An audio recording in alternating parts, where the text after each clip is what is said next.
Ladies and gentlemen, please welcome Khalid Tabipous.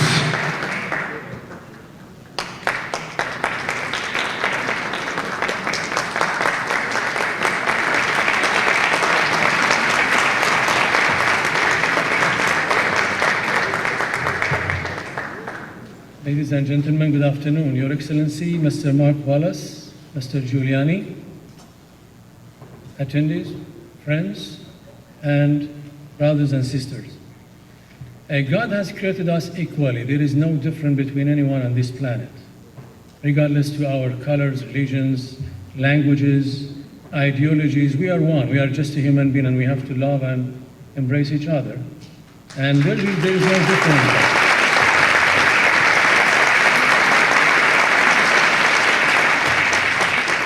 To begin with, let me convey the warm greetings of the Ahwazi people who fervently hope that this conference will contribute to casting light on some of their sufferings.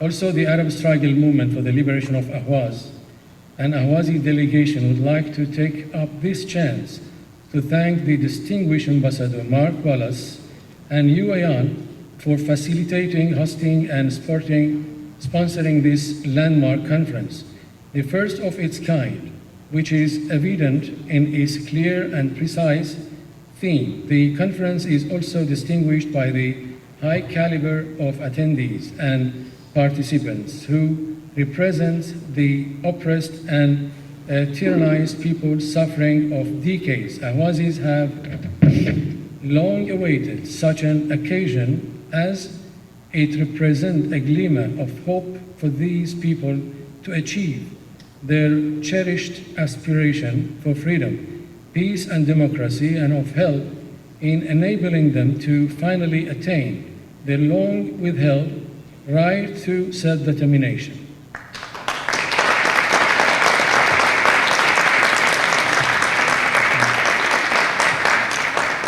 Mr. Woodrow Wilson, the 28th President of the United States, was the first international figure to present a right of self-determination to the people of the world after the First World War, which was included in the Charter of the United Nations after the Second World War. Ladies and gentlemen, it is no secret to you that the people of Ahwaz have made tremendous sacrifices since 1925 in pursuit of saving their children and the future generations from a life of injustice and prejudice and oppression. They do so in order to reassert their right to self-determination, a well-established, undeniable right granted to all peoples, enabling them to decide what benefits them as free people to live in the way they deem appropriate on their own soil. Those upholding this most precious right have emerged victorious in many places worldwide, with many peoples throwing off the yoke of tyranny. Our people, however, have been denied this right since the annexation of our beloved land was endorsed at the UN.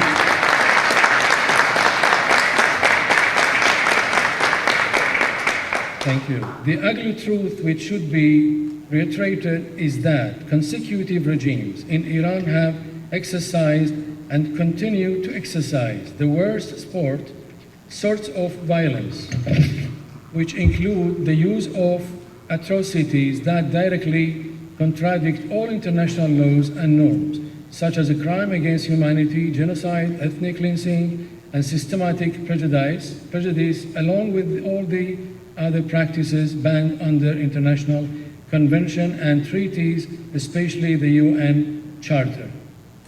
The brutal and savage regime of Iran is going to execute more than 30 innocent Ahwazi in the course of this week. We have to mention that carefully. We therefore ask the international community to take the necessary measures to prevent this heinous crime. Iranian judges have no law based on justice and follows dictatorial laws as ordered by Supreme Leader Khamenei.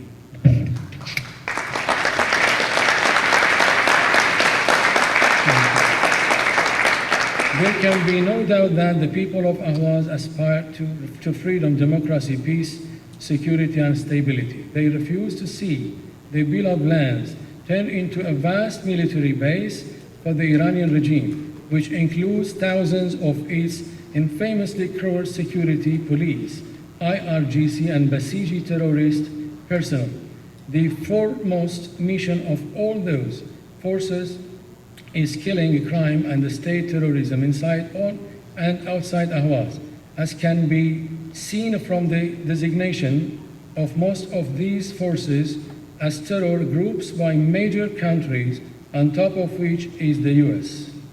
Ladies and gentlemen, the Iranian regime has shown its rotten nature, only clinging to rule by sadistic despotism and dictatorship, and denying the Ahwazis, Azeris, Kurds, Baluchis, and Turkmen, and all dissidents their right to self-determination.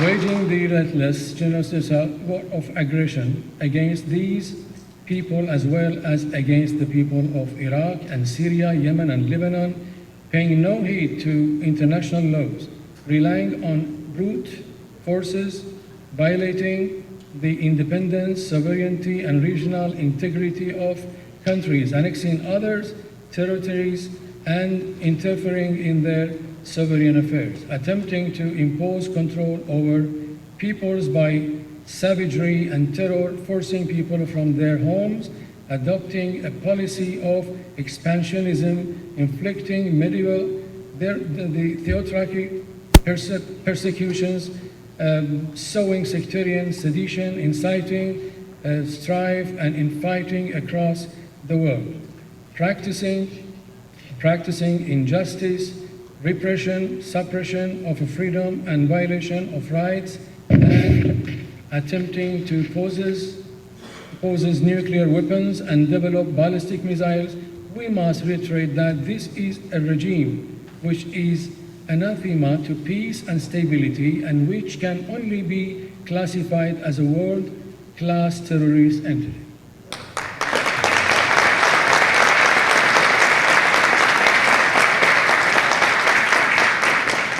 On the other hand, we strongly refuse any missile tests and or nuclear activities on the soil of Ahwaz, and also condemning the attack on Saudi Arabia's oil Aramco by the Iranian regime.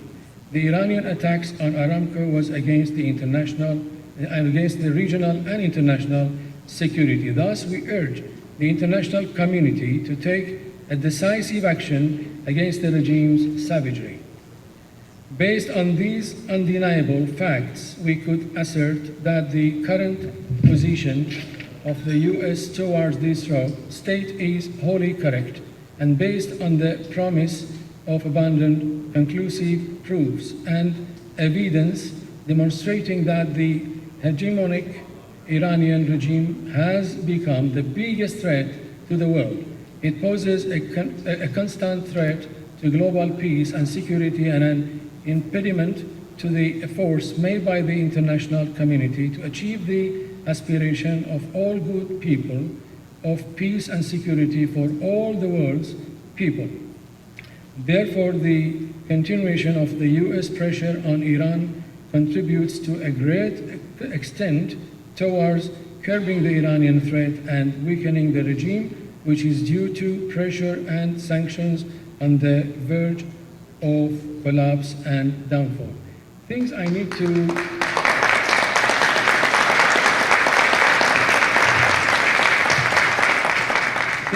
to add here. Ahwaz or Al-Ahwaz, it is not a minority. A country that used to be independent for thousands of years. It was invaded and occupied by Iran in 1925. This is a fact. There is a charter, there is a systems, it is already mentioned in the United Nations. And we have to look at that carefully. Of course, we love all people around the world, regardless to their whatever anyway. We are human beings and we have to love everybody. But there is a rule and regulation which we have to observe.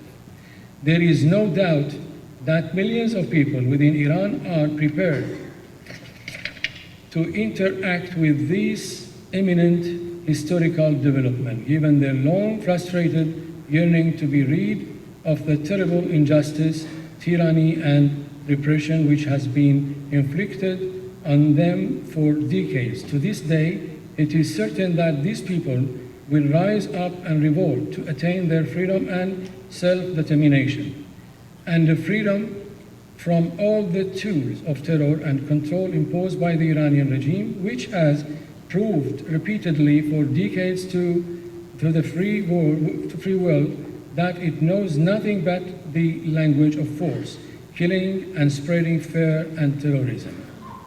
Given our first-hand acquaintance with the mindset of this terrorist regime, we know well that it will spare no efforts in using all the internationally outlawed means at its disposal to achieve its hostile and expansionist policies. It will respond to revolts with fire, iron, repression, and by committing the most horrendous bloodshed, paying no heed, as always, to international laws and conventions that should be respected, observed, and implemented. Indeed, despite the previous regime signing these pacts and reiterating commitment to them when the Iranian state gained membership in the United Nations since its establishment in 1945. The Ayatollah's regime has ridden roughshod over them since its inception. The Charter of the United Nations in its first and 55th articles stipulates that all people should be granted their rights to self-determination, and the peoples of the region are an integral part of the people of the world, and aspire to the implementation of the principles of international law in their vital sphere, along with all other peoples. Consequently, the Iranian regime has no right to act unilaterally and contrary to the rules of international law, especially since the Iranian regime has failed miserably since its inception to achieve security and stability in the territories it controls.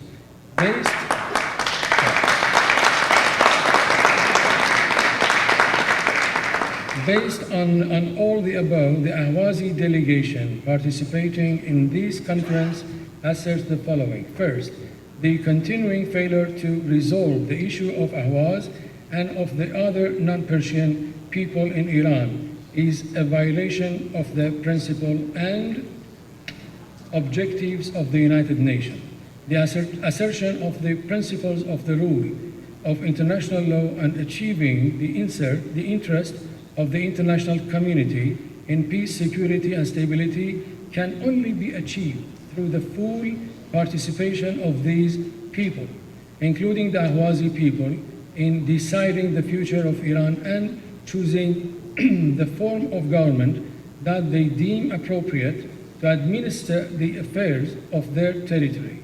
In accordance with the principles of self-determination by referendum, this should take place in a neutral, legal, and democratic environment under the supervision of the United Nations. Second, the Iranian authorities have no right under any pretext to deny the human rights and fundamental freedom of the Ahwazi people and to deny or continue the horrendous and inhumane practices inflicting for decades on these people. Third, the subjugation of the people of Ahwaz via armed repression constitutes a denial of fundamental human rights and a violation of a charter of the United Nations and the Declaration on the Granting of Independence to Colonial Countries and Peoples issued by the General Assembly in 1960, and impedes progress in world peace and international cooperation. Fourth, the international community's support for the issue of the Ahwazi and non-Persian peoples, as well as the Persian people, takes the form of assistance to support its ability to achieve its goals. This assistance is legitimate as it is a manifestation of the international rejection of Iranian terrorism in Ahwaz and other people's territories, resulting from clear and flagrant violations of international law and conventions, and denying any legitimacy for the results of these violations, especially as these people do not aim to interfere in the internal affairs of the Iranian state. Support reflects the implementation by these states of the numerous United Nations resolutions that have requested the member states of the United Nations to provide material and moral assistance to national movements demanding the right of their peoples to self-determination. Fifth, we call on the international community to intervene legally to resolve the issues of the people and to provide all necessary guarantees to deter the Iranian authorities and prevent them from carrying out acts of violence, repression, and persecution towards the people's uprising and revolutions based on upholding the people's legal right as recognized by the international community. Sixth, it is certain that the overthrow of this terrorist regime and the long-awaited just resolutions of the people's issues will bring peace and security to the region. The refusal of the Iranian authorities to provide redress for the damage caused by their cruel and consistory of tyranny via armed repression is a clear violation of their international obligations, subjecting peoples to a rule they reject. The neutral become of the natural outcome of the international regimes is a affirmation of the right of peoples to resist injustice and oppression and to present their cases to the United Nations. This problem involves, in essence, the Iranian state's denial of the rights and fundamental freedom of people.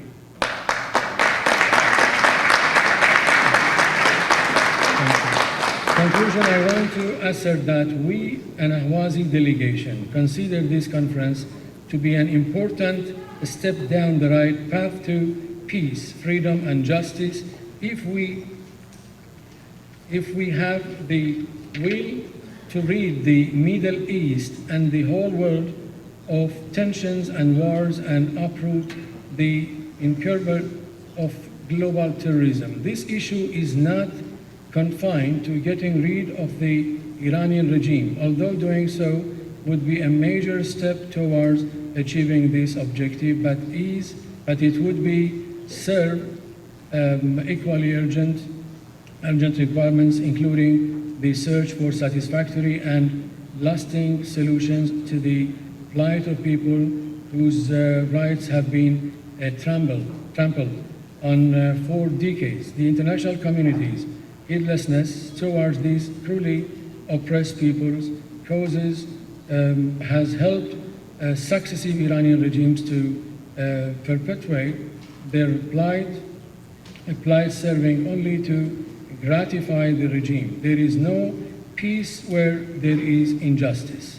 The only means to achieve real and lasting peace in the region is to provide the conditions conducive for peace, most importantly through granting the Ahwazi and other oppressed peoples their long denied rights to freedom and self-determination, for which we have struggled and sacrificed for decades. We wish and hope for success for this conference in achieving its ends. I would also like to thank the organizing and sponsoring bodies for their invitation and to express our deep thanks and appreciation to the USA, these conferences host and sponsor. Thanks for giving us a voice. Thank you very much.